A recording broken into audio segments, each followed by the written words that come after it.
brothers and sisters of this small planet. When your mind is a little bit disturbed, take deep breathing.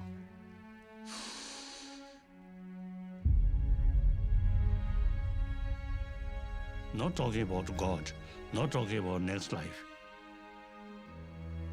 This very life, just one life.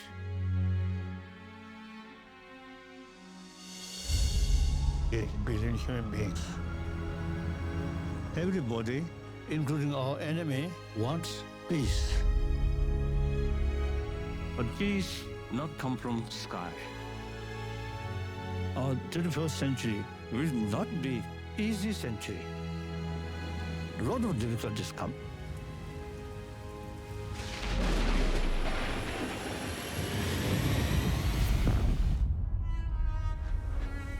Destructive actions come from destructive emotions. So now our world needs knowledge about our mind, about our emotions, and how to tackle these emotions.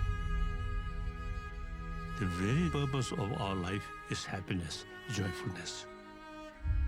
If you have inner peace, then you achieve happy life.